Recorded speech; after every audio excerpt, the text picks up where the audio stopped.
Bienvenidos, esto es Radio Sefarad y estas son las noticias. Empezamos un día más con los titulares de hoy. Netanyahu acusa a Ban Ki-moon de justificar y alentar el terrorismo. Debido a las lluvias, se derrumba un túnel en la Franja de Gaza causando un número no comunicado de muertos. El gobierno español condena enérgicamente los últimos atentados contra mujeres judías en Israel. Y el presidente israelí presenta una carta de clemencia de Eichmann diciendo que no era responsable del asesinato de millones de judíos. Son las noticias de hoy, comentario de Jorge. Hola, Jorge. ¿Qué tal, Jordi? Y luego Raquel con noticias culturales. Pero empezamos hablando del primer ministro de Israel, de Benjamin Netanyahu, que ha acusado este martes al secretario general de Naciones Unidas, Ban Ki-moon, de impulsar al terrorismo después de que éste afirmara que es parte de la naturaleza humana reaccionar a la ocupación. Los comentarios del secretario general de la ONU alientan el terrorismo. No hay justificación para el terrorismo, ha dicho Netanyahu, que añadió: los asesinos palestinos no quieren construir un país, quieren destruir un país, Israel, y lo dicen abiertamente. Quieren asesinar a judíos allí donde estén y lo dicen abiertamente. No asesinan por la paz y no asesinan por los derechos humanos. Ha recalcado antes de apuntar que la ONU perdió hace mucho su neutralidad y poder moral y los comentarios de su secretario general ayudan poco a mejorar su situación. Horas antes, Ban Ki-moon había criticado además los planes de Israel de construir nuevas viviendas de asentamientos en los territorios en disputa, afirmando que son actos provocadores que plantean dudas sobre el compromiso israelí de alcanzar un acuerdo de paz. El plan habla de la construcción de unos 150 hogares. Sí, y volvemos a la cifra de 150, porque eso me recuerda que esta semana pasada hablamos de los 150 hectáreas que Israel había declarado que son estatales en la zona del norte de los territorios en disputa, una zona donde la tierra no se trabajaba y que de hecho la estaban trabajando algunos colonos de la zona.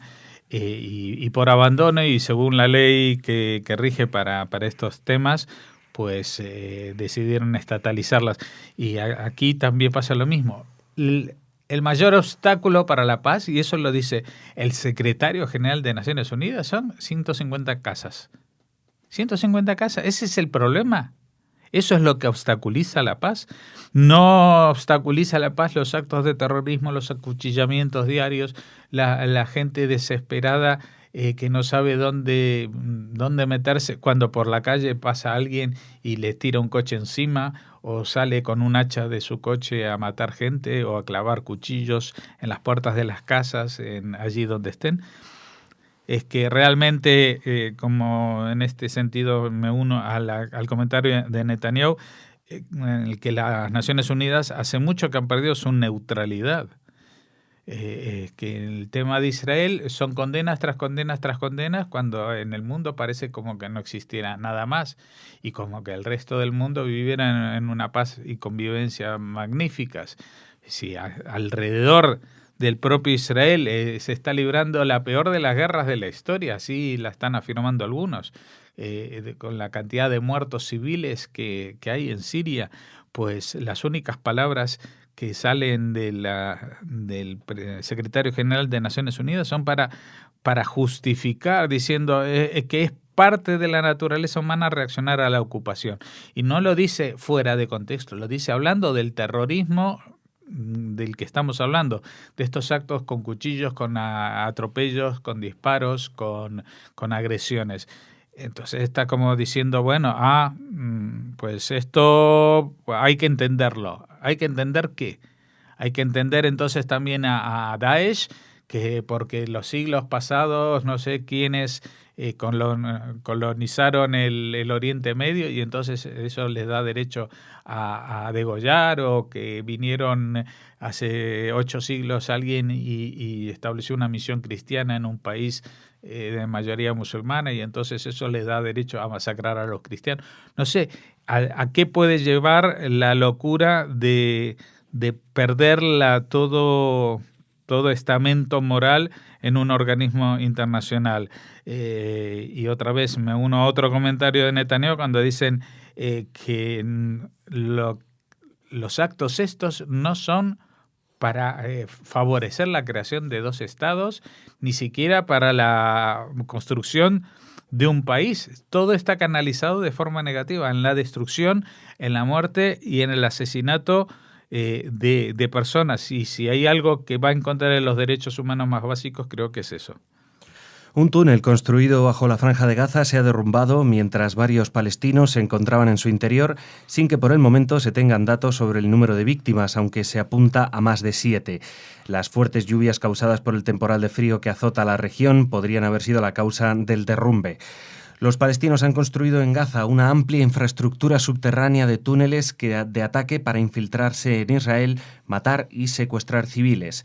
Desde hace 2 años, las autoridades egipcias ordenaron levantar una zona de control de 14 kilómetros a lo largo de su frontera con la franja y comenzaron a destruir los túneles que llevan a su territorio y por donde entran y salen terroristas que atentan en suelo egipcio. Bueno, esto para comentar a aquellos que sacan el tema, no, la reconstrucción de Gaza está bloqueada, porque no Israel bloquea, no impide la llegada de materiales de construcción. Pues yo no sé entonces de dónde salen los materiales de construcción, porque lo que están haciendo no es reconstruir las casas, sino reconstruir los túneles. Túneles de ataque, ni siquiera son túneles para hacer contrabando y hacer negocios y para mafias. Se estaban hablando de túneles para ir a atacar al parvulario, al jardín de infantes, a los niños que están en el kibutz al otro lado de la frontera. Así fueron descubiertos muchos de estos túneles y esa es la misma lógica que sigue empleando Hamás en la inversión, desatendiendo a su pueblo, a los que se supone que tiene que defender, no solamente económica y socialmente, sino también metiéndolos en una situación de sin salida que va a llevar seguramente a un siguiente estallido bélico para destruir esta infraestructura de ataque y por supuesto los que van a pagar el pato van a ser los ciudadanos de Gaza, los palestinos de Gaza. Parafraseando a la famosa frase que algunos enarbolan contra Israel y ponen Free Palestine, habría que añadir Free Palestine from Hamás. Habría que decir liberen a Gaza, liberen a Palestina, liberen a Gaza de Hamás. El gobierno español ha emitido un comunicado de condena enérgica de los atentados que ocurrieron la semana pasada junto a asentamientos de colonos en los territorios en disputa y que han causado la muerte a 2 mujeres israelíes y han herido a otras 2. El Ministerio de Asuntos Exteriores y el Ejecutivo han manifestado su honda condolencia a la nación de Israel por los fallecimientos y ha deseado la pronta recuperación de las heridas en los atentados en los días 17, 18 y 25 de enero junto a los asentamientos de Otniel, Tecoa y Beit Horon. El gobierno recuerda en la nota que estos ataques se suman a otros actos similares que desde el mes de octubre han causado decenas de víctimas mortales en Israel. Asimismo, ha mostrado su preocupación también por las víctimas palestinas como consecuencia del uso de la fuerza por agentes de las autoridades israelíes. Por ello, el gobierno ha alentado a la necesidad de romper este ciclo de violencia que enfrenta a las comunidades y ha puesto de manifiesto la urgencia de recuperar un clima político que permita la reanudación de conversaciones de paz entre Israel y Palestina. Además, ha instado a desalentar todo acto de violencia o de instigación que pueda exacerbar la situación. Bueno, está muy bien que el gobierno español emitan un comunicado expresando las condolencias y la condena enérgica. Lo que a mí ya no me parece tan de recibo es que sean incapaces en todo lo que lleva este gobierno, en los 4 años y pico ahora que está en funciones, sin de poder decir una condolencia al Estado de Israel, sin poner un pero y una pega y decir que hay que evitar también, ha mostrado su preocupación por las víctimas israelíes como consecuencia del uso de la fuerza por agentes de la autoridad israelí. Vamos a ver, ¿para qué son las condolencias? ¿Por qué son las condolencias? Porque han matado gente, ¿cómo? ¿Cómo los han matado? ¿Cómo ha muerto esta gente? En atentados terroristas con gente con cuchillos y que si no se los para, no hubieran sido 2 mujeres. Hubieran sido 10 mujeres o 20 personas o 15 hombres o lo que sea. Pero es el atentado de este estilo con un cuchillo no se detiene disparando al aire, ni se detiene desarmando a la persona. Fíjate que en el último atentado que hubo en el supermercado y que causó la muerte de esta chica de 23 años y heridas graves a otra señora mayor, pues aparte de lo que habían ellos acuchillado, llevaban encima 2 bombas. O sea que si se le hubieran quitado los cuchillos que hubieran hecho explotar y hubieran causado más muertes. Ahora, la lógica básica de cualquier Estado es defender la integridad física de sus ciudadanos. Es que esto es la verdad más sencilla y básica de la organización social de cualquier grupo humano. Defender la integridad física de los miembros, desde un Estado moderno hasta un clan de la antigüedad. Y entonces no se puede entender cómo por una parte se expresan condolencias y por otra parte se critica el uso de fuerza por agentes de la autoridad israelí. ¿De qué estamos hablando? ¿Cómo vas a frenar al terrorista? Diciéndole, espere, vamos a dialogar, vamos a entablar un diálogo. Esto recuerda mucho al tono de las peticiones de la famosa ministra de Exteriores sueca, con la acusación de que lo que Israel hace con estos que empiezan a disparar y a cuchillar y a actuar de esta forma en la calle son ejecuciones extrajudiciales. Primero que esta señora, para llamar a algo extrajudicial, tendría que saber algo de lo que es la ley israelí, para saber si esto es extrajudicial. Pero evidentemente no lo es, y no lo es en una situación de guerra, no lo es en una situación de alerta terrorista, como vive permanentemente Israel, y no lo es bajo ninguna lógica que yo me pregunto, a ver, si, por ejemplo, esta persona o alguien del gobierno ve que alguien está matando a los miembros de su familia y tiene un arma para detenerlo, ¿qué va a hacer? ¿Qué va a hacer? Pues esto lo que tiene que hacer es acabar con esa amenaza. Y la manera de acabar con la amenaza, cuando la amenaza está allí y no es una sospecha, y no es que uno tiene algo contra esa persona y por eso va a atacarlo, no, está defendiendo la integridad física del resto de las personas que se encuentran en el sitio. El presidente israelí Reuven Rivlin ha hecho públicos durante una ceremonia en su residencia oficial en Jerusalén con motivo del Día Internacional de Conmemoración en Memoria de las Víctimas del Holocausto una carta de solicitud de clemencia escrita por el criminal nazi Adolf Eichmann antes de su ejecución y dirigida al entonces presidente Yitzhak Ben-Zvi. En su misiva, el criminal nazi estima que el tribunal israelí encargado de juzgarlo exageró su papel en la organización de la logística de la solución final de Adolf Hitler y que él no era un jefe responsable. La carta se envió 2 días antes de ser ejecutado el 29 de mayo de 1962.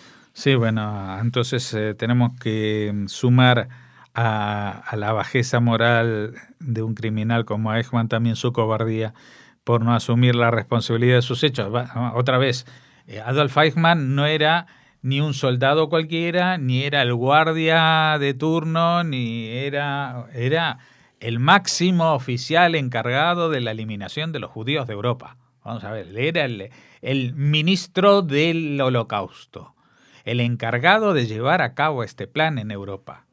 Sí, claro, puede decir, bueno, yo recibía órdenes, claro, tú recibías órdenes y tenías siempre la opción de no cumplirlas o de tratar de no cumplirlas o de 30.000 posibilidades de mostrar una faceta humana, porque tampoco estamos diciendo de que a los que no cumplían con esto los fusilaban en el Tercer Reich. Y aunque así fuera, pues antes que cometer un acto como este seguramente hubiera sido la salida más honrosa. De todas maneras, no conozco ningún caso de este tipo de historias, excepto la famosa trama Valkyria, que iba dirigida contra, un atentado para matar al propio Adolf Hitler. Pero cuando estamos hablando del encargado de eliminar a los judíos de Europa, era un cargo por el que soñaban muchos oficiales de las SS y de los gobiernos nazis con que les tocara a ellos ser los responsables, porque evidentemente eso le traería mucha gloria y mucha cercanía al diablo que dirigía el país y al que habían votado, no olvidemos, los alemanes para dirigirlo. Gracias, Jorge. Mañana te vemos de nuevo aquí. Ahora Raquel con las noticias culturales.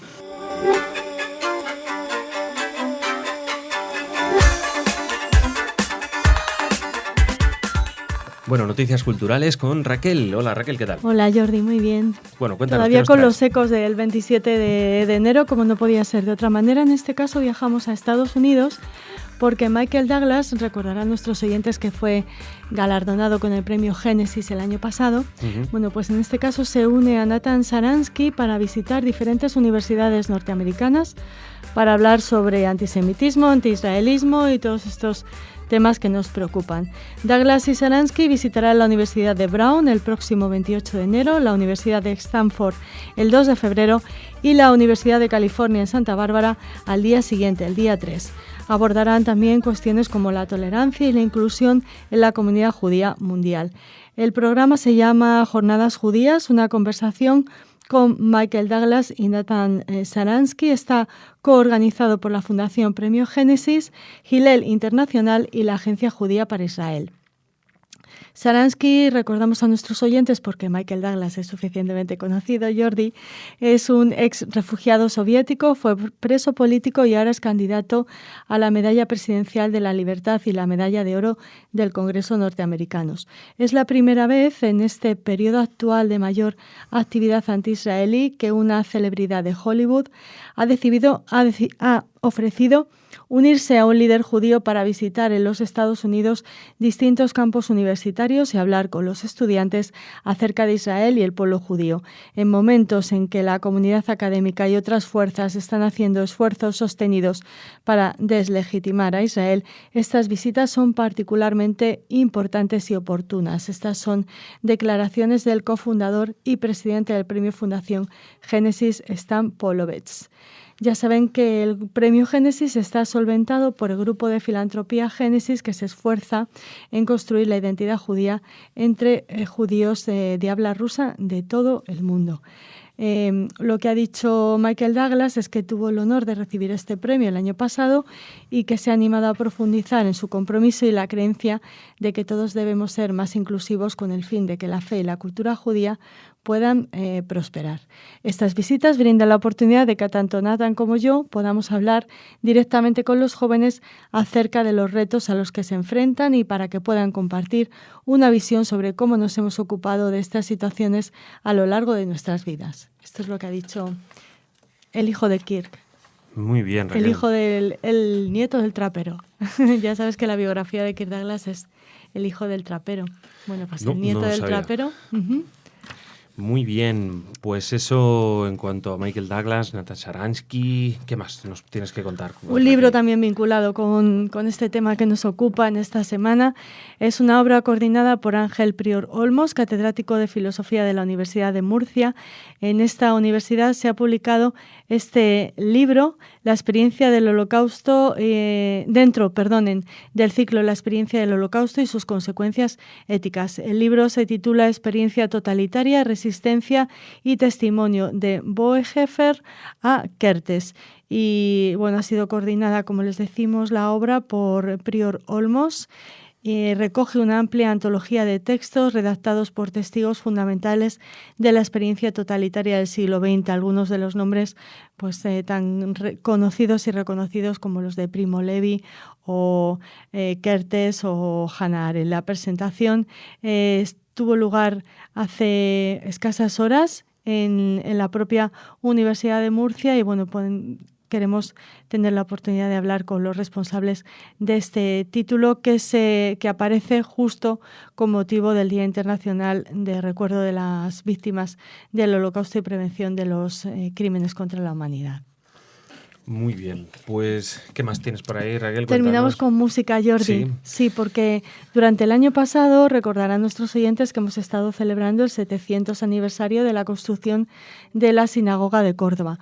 Bueno, pues ahora nace un disco libro de poetas sefardíes como cierre de las celebraciones de este 700 aniversario. El disco se llama Linguaque y ahí son poesías de poetas sefardíes, pero pasados por el filtro del flamenco.